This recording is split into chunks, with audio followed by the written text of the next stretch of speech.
যে আপনি একজন ভদ্রমহিলাকে আজও খুঁজে বেড়ান, তিনি বলেন যে আমার মা কালী, কিন্তু তাকে কোনোদিন খুঁজে পাননি, কারণ আপনার জীবন বলেন যে আমাকে রবি চ্যাটার্জি বলেছে তাকে নাকি এখন দেখা গেছে কয়েকদিন আগে। কি হয়েছিল ঘটনা?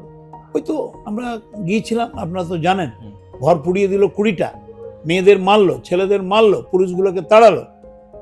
আমরাও রবি চ্যাটার্জিকে বললাম, ভাই কংগ্রেস পরিষদীয় দলের তরফ থেকে, আমি তখন সিএলপি লিডার, শিশুদের খাদ্য, পোশাক, কাপড়, চাল নিয়ে যাবো।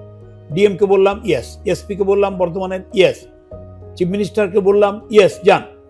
ওমা, ওখানে গেছি, আপনি তো দেখেছেন কি কাণ্ড করেছে আপনার বর্ধমানে।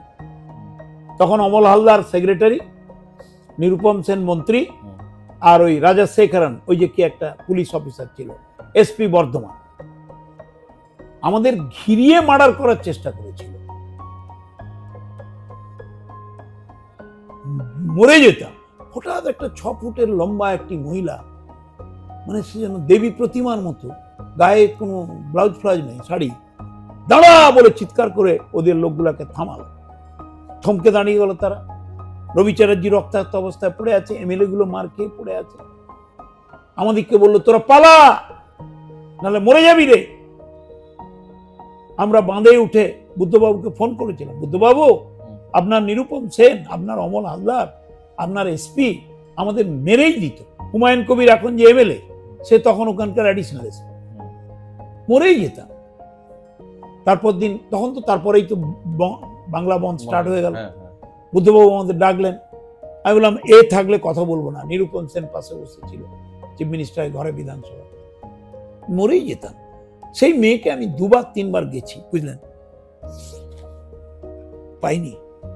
মায়ের মতো সেদিন রক্ষা করেছিলাম, জীবনটা বাঁচিয়ে দিয়েছি সবাই, আমার একার না, 16টা এমএলএ। তারপর বোম ছুটছে, ছোট ছোট কুকুরি ছুটছে, বুঝতে পেরেছেন, গুলি করছে, আয় ভগবান, রাস্তা নেই, গরুর গাড়ি দিয়ে, ট্রাক্টর দিয়ে ঘিরে দিয়েছে সব রাস্তা। যে মৃত্যুকে অনুভব করেছিলাম সেদিন, আরো অনেকবার হয়েছে সিপিএম এর হাতে। তো সেই মাকে নাকি খুঁজে পাওয়া গেছে। আমি রবিকে বলেছি তোমাকে নিয়ে আমি তাকে প্রণাম করতে যাব, এতদিন পর দেখা করতে। নিশ্চয়ই, ওই তো আমার জান বাঁচিয়েছিল।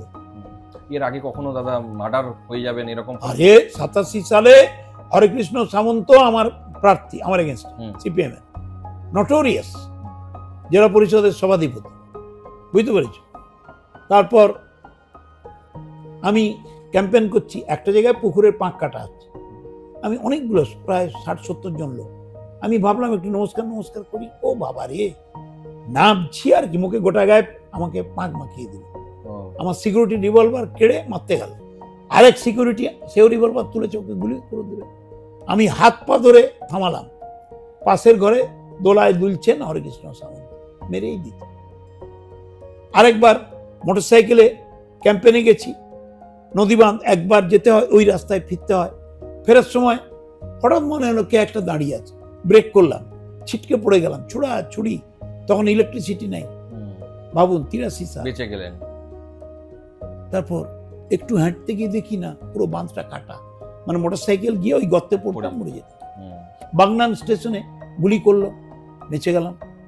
তারপর ডোম জুড়ে ধাবায় খেতে বসেছি, আমাদের সিকিউরিটি রিভলভার কেড়ে নিয়ে মারতে গেল, বহু কষ্টে বেঁচেছি। ওরই মধ্যে একটা ছেলে চিনতে পেরেছে বোধহয়, বুঝতে পেরেছে, বলো সরা বলে ওদের ধাক্কা দিয়ে সরালো, নাহলে সেখানেই মরে যেত।